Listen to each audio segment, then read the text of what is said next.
Genesis, hoofstuk 50. En Josef het op sy pa se bors gaan lê, hardop gehuil en hom gesoen. Josef het opdrag gegee aan sy dienaars, die dokters, om die liggaam van sy pa te balsem. Die balseming het 40 dae lank geduur, want dit is die tydperk wat het geneem het om 'n dooie te balsem. In Egipte het al die Egiptenare vir 70 dae lank rou bedryf oor die dood van Jakob. Na die routydperk verby was, het Josef met die hoë amptenare van die farao gaan praat en gesê: "As julle my genadig is, doen my hierdie guns en gaan spreek tog met die farao en sê: Op sy sterfbed het my pa my laat beloof: Ek gaan binnekort doodgaan. Beloof dat jy my in my graf, wat ek self uitgekap het in Kanaan, sal begrawe. Vergun my nou die geleentheid om op te trek na Kanaan en my pa daar te gaan begrawe. Daarna sal ek terugkom na Egipte." Die farao het geantwoord: "Doen soos jy jou pa beloof het en gaan begrawe hom." Toe Josef opgetrek het om sy pa te gaan begrawe, het die hoë amptenare in die farao se paleis, asook al die oudstes van Egipte, saam met hom gegaan. Josef se eie huishouding, die huishoudings van sy broers en sy pa, het ook almal saamgegaan. Slegs die kinders, die klein vee en die beeste het in Goshen agtergebly. Dit was 'n baie groot trek, want daar het ook strydwaans en ruitery saamgegaan. Hulle het by Goren Ha-Tat, wat steekdoringdorsvloer beteken, aan die ooste kant van die Jordaan aangekom. Daar het hulle vir 7 dae lank baie ernstig gerou oor Jakob. Die Kanaanitiese inwoners van daardie gebied het die roubedryf by die dorsvloer gesien.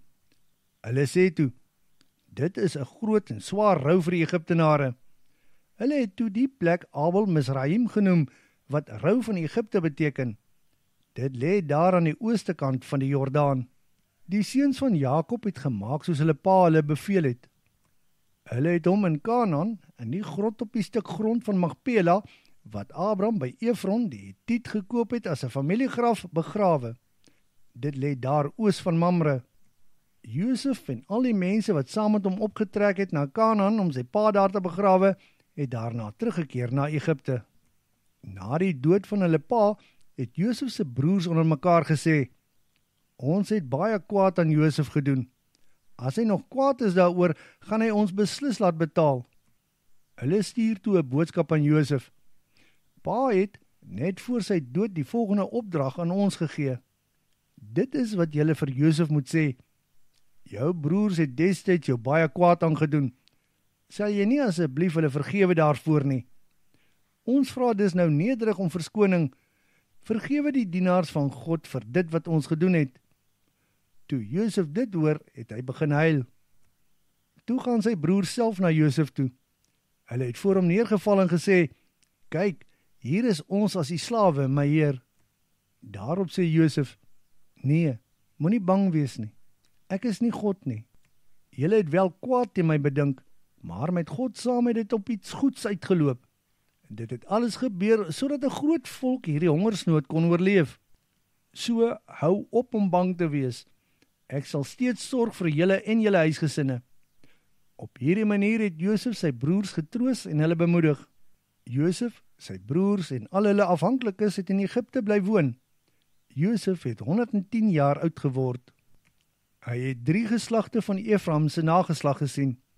Machir, die seun van Manasse, sy kinders het ook op Josef se skoot gesit. En Josef het met sy broers gepraat en gesê: "Kyk, die tyd kom vinnig nader dat ek gaan sterf. God sal met julle wees, en hy sal sorg dat julle weer uit hierdie land optrek na Kanaan, die land wat hy met 'n eed beloof het aan ons voorvaders, Abraham, Isak en Jakob. Julle moet my beloof dat, die dag wanneer dit gebeur, julle my beendere sal saamneem." Hy het hulle 'n eed laat aflê. Toe Josef 110 jaar oud was, het hy gesterf. Nadat hulle hom gebalsem het, het hulle hom in 'n kus gesit in Egipte.